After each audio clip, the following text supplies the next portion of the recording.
Welcome to atom classes. Last lecture में मैंने आपको कंडक्टर के बारे में बताया था, कंडक्टेंस के बारे में बताया था, स्पेसिफिक कंडक्टेंस के बारे में बताया था, उसके अलावा रजिस्टिविटी, रेजिस्टेंस और ओम्स लॉ, इस सब की चीज़ों के बारे में बताया था। ठीक है, आज उसके आगे पढ़ना है हमें। तो एक बार दोबारा जो है स्पेसिफिक कंडक्टेंस के एक और डिफिनीसन देते हैं।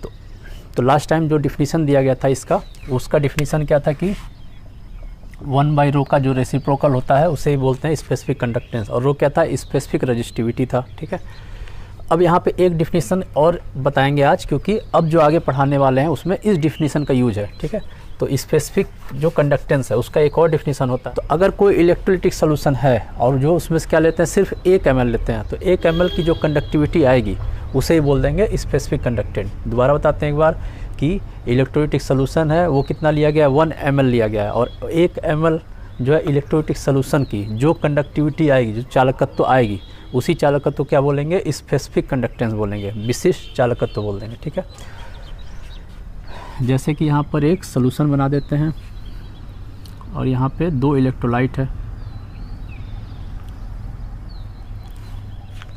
अब ये दोनों जुड़ा हुआ है सेल से, बैटरी से जुड़ा हुआ है।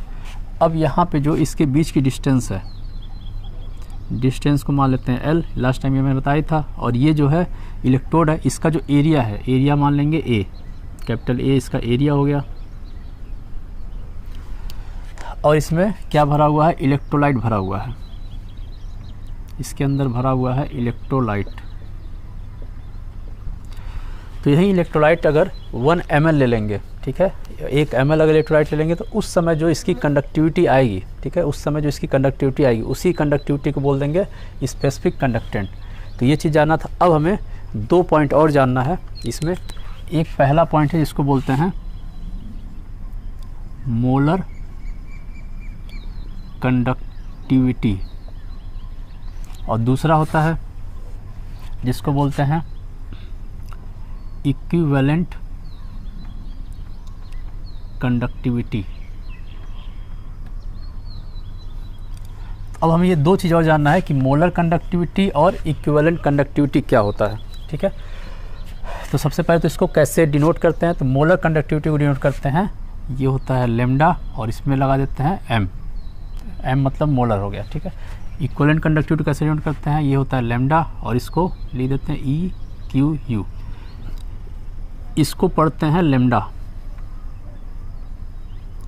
और ये भी होता है लैम्डा, ये भी लैम्डा है, दोनों ही लैम्डा है। बस ये है, ये वाला जो लैम्डा है इसको कैपिटल बोलते हैं, इसको स्मॉल बोलते हैं। ठीक है, अगर स्मॉल लेटर में लिखा है तो ऐसे लैम्डा लिखते हैं, कैपिटल लेटर में ऐसे लिखा है।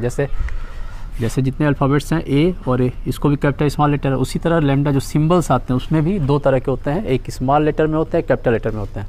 तो यहाँ पर भी जो इसको पढ़ते हैं लैम्डा, और ये है कैपिटल लेटर में। ठीक है, तो ये हो जाए लैम्डा m, और इसको बोलेंगे लैम्डा इक्विवेलेंट। ठीक है, तो अब ये 2 चीज़ें हमें जानना है कि मोलर कंडक्टिविटी और इक्विवेलेंट कंडक्टिविटी क्या होता है। ठीक है, दोनों एक साथ ही बताएंगे तो ज़्यादा क्लियर समझ में आएगा।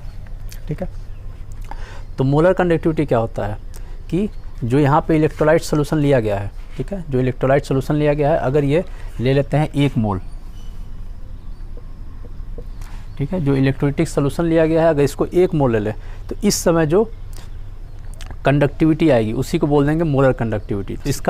तो इसका डिफिनीसन अगर देना रहेगा तो सिंपल्स में इसका डिफिनीसन दे सकते हैं कि कंडक्टिविटी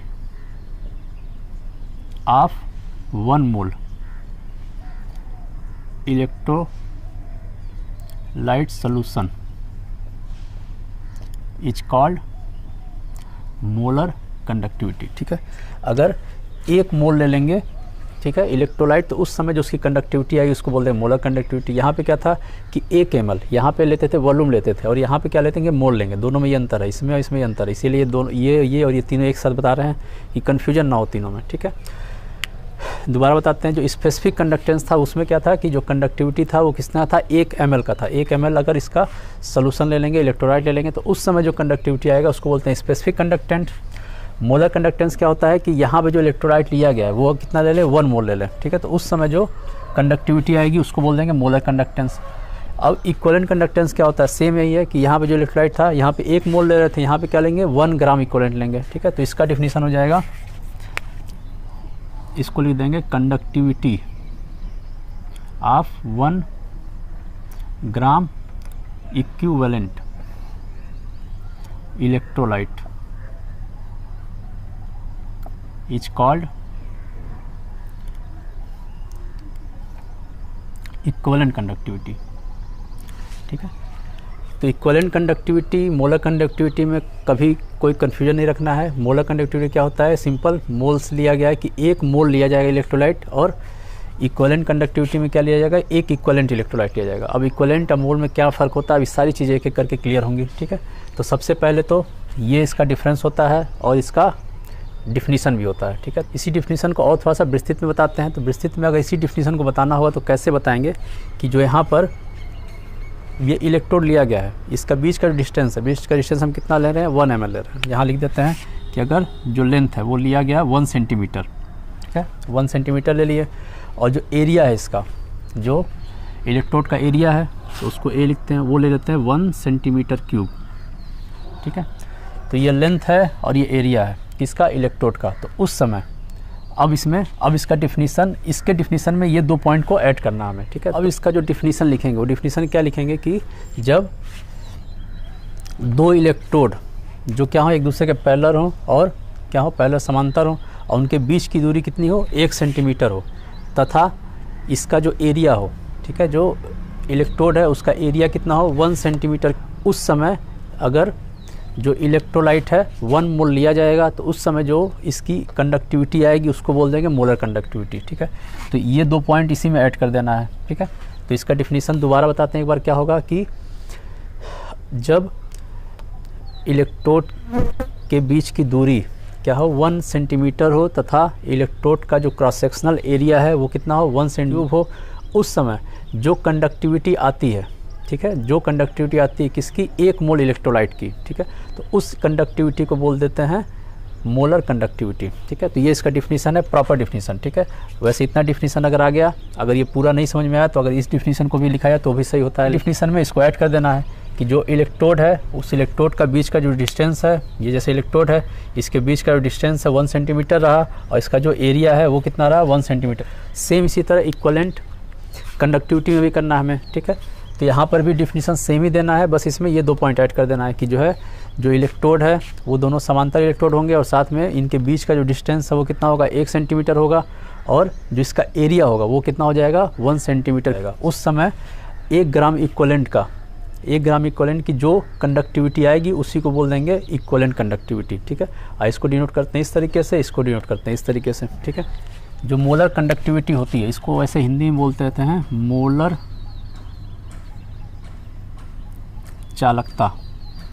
ठीक है, हिंदी में बोलते हैं मोलर चालकता, इसको बोलते हैं तुल्यांकी चालकता। तो इसका हिंदी में लिख देते हैं, इसका तुल्यांकी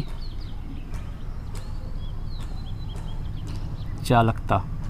ठीक है, तो अब इसका जो डिफिनीसन एक और देंगे, वो क्या देंगे कि जो मोलर कंडक्टिविटी है, मोलर चालकता है, वो किसके बराबर होता है, वो बराबर होता है कि स्पेसिफिक कंडक्टेंस। ये स्पेसिफिक कंडक्टेंस है, इसको भी, इसका भी हिंदी लिख देते हैं, इसका होता है विशिष्ट चालकत्व। ठीक है, तो स्पेसिफिक कंडक्टेंस तथा volume of electrolyte of 1 mole in 1 centimetre cube. ठीक है, वॉल्यूम लेना है और किस में लेना है, सेंटीमीटर क्यूब में लेना है, और कितना आ जाए, 1 मोल आ जाए। ठीक है, तो इतना हमको वॉल्यूम ले लेना है इसमें कि इसके अंदर पूरा का पूरा इलेक्ट्रोलाइट हो, कितना, 1 मोल हो जाए। ठीक है, तो उस समय जो इन दोनों का मल्टीप्लिकेशन होगा, गुणनफल होगा, उसी को बोलते हैं मोलर कंडक्टिविटी। ठीक है, तो मोलर कंडक्टिविटी का डिफिनीसन दूसरा क्या हो जाएगा, दोबारा बताते हैं एक बार, कि स्पेसिफिक कंडक्टेंस तथा, इसको हिंदी में लिख देते हैं मोलर कंडक्टिविटी तथा गुणा करके ये वाली जो वैल्यू है इसको हम हिंदी में चाहे लिखना चाहें तो हिंदी में लिख सकते हैं इसको के इंटू, अब इस पूरे को अगर हम हिंदी में लिखना चाहें तो हिंदी में क्या लिखेंगे कि 1 मोल वैद्युत अपघट्य की 1 सेंटीमीटर क्यूब आयतन। ठीक है, तो ये लिख सकते हैं। तो जो स्पेसिफिक कंडक्टेंस और 1 मोल वैद्युत अपघट्य की सेंटीमीटर में आयतन, ठीक है, सेंटीमीटर में आयतन के गुणनफल को क्या बोलते हैं?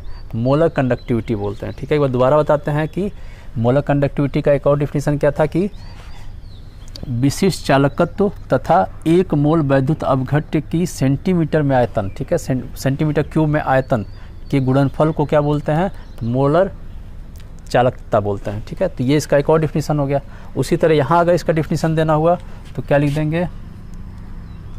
इक्वलेंट इक्वल टू यहाँ पे के रहेगा और यहाँ जो मल्टीप्लाई होगा यहाँ पर भी लेंगे वॉल्यूम ही लेंगे ऑफ इलेक्ट्रोलाइट ऑफ, यहाँ 1 मोल लिया गया है तो यहाँ पे क्या ले लेंगे? 1 ग्राम इक्वलेंट लेंगे, 1 ग्राम इक्वलेंट इन 1 सेंटीमीटर क्यूब। ठीक है, तो इसका हो जाएगा डिफिनीशन। अगर मल्टीप्लाई करना लिखें तो लिख देंगे volume of electrolyte of 1 gram equivalent, 1 gram equivalent in 1 centimetre cube. ठीक है, हिंदी में बोलना चाहें तो वहीं लिख देंगे के multiply 1 gram equivalent, 1 gram equivalent वैद्युत अपघट्य की 1 सेंटीमीटर में आयतन, ये हो जाएगा। ठीक है, अब इसका फिर अगर तो लेमडा एम इक्वल टू हो जाएगा के इंटू हो जाएगा, ये पूरा क्या हो गया? ये आयतन ही दे रहा है तो ये हो जाएगा वी।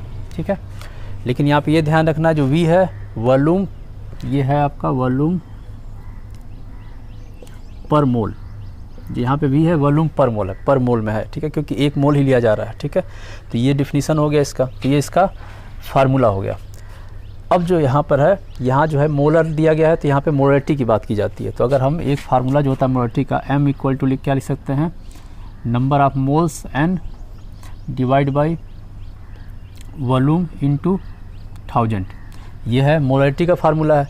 अब यहाँ पे नंबर ऑफ मोल्स कितना गया? 1 लिया गया है, तो ये टोटल इतनी वैल्यू ये v के बराबर हो जाएगा। तो यहाँ 1 लिख देंगे, नीचे भी लिख देंगे, तो यहाँ हो जाएगा m equal to 1 by v into 1000। v को ऊपर ले जाते हैं तो v इक्वल टू क्या हो जाएगा? 1000 डिवाइड बाई m। अब ये वैल्यू यहाँ पुट कर देंगे इस फार्मूले में। ये फार्मूला हो गया पहला फार्मूला।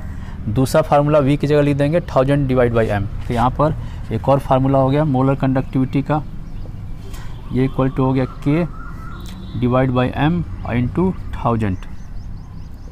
तो ये फार्मूला हो गया। ठीक है, ये फार्मूला में याद रखना है। अब एक चीज़ और हमें ध्यान रखना है कि यहाँ पर इस फार्मूले में 1000 हम कब लेते हैं? जब जो सोल्यूशन है ml में लेंगे। ठीक है, तो अगर ml में लेते हैं तो यहाँ पे 1000 रखेंगे, वहीं अगर लीटर में ले लेंगे तो यहाँ 1000 नहीं रखेंगे। तो सेम उसी तरह से जो यहाँ पे सेंटीमीटर है, तो अगर यहाँ पर इसकी वैल्यू अगर सेंटीमीटर में आ रहा हुआ है, ठीक है, क्योंकि 1 सेंटीमीटर क्यूब इक्वल टू होता है 1 ml। ठीक है, तो यहाँ पे अगर इसकी वैल्यू जो आ रही है, अगर इसकी यूनिट जो आ रही है वो अगर सेंटीमीटर क्यूब में आ रहा है तो यहाँ पे 1000 रखेंगे, और यही अगर इसका वैल्यू अगर मीटर में आता है तो यहाँ पे 1000 नहीं होगा। ठीक है, तो अगर यहाँ मीटर वर्ड यूज करते हैं तो यहाँ पे 1000 नहीं लिखेंगे, और अगर सेंटीमीटर यूज करते हैं तो 1000 लिखेंगे। यही दोनों में फ़र्क होता है, कई बार इससे छोटी सी गलती से हो जाती है। ठीक है, तो ये ध्यान रखना है। सेम इसी तरीके से हमको यहाँ पर भी करना है। तो यहाँ पर भी ये फार्मूला हो जाएगा कि लेमडा एम इक्वल टू के और इंटू हो जाएगा वी, लेकिन वी यहाँ पर क्या होगा? यहाँ पे हो जाएगा वॉल्यूम डिवाइड बाय, यहाँ पे मोल है और यहाँ पे हो जाएगा ग्राम इक्विवेलेंट, ग्राम इक्विवेलेंट। ठीक है, और ग्राम इक्विवेलेंट को कैसे लिखते हैं? वी बाई ई से लिखते हैं।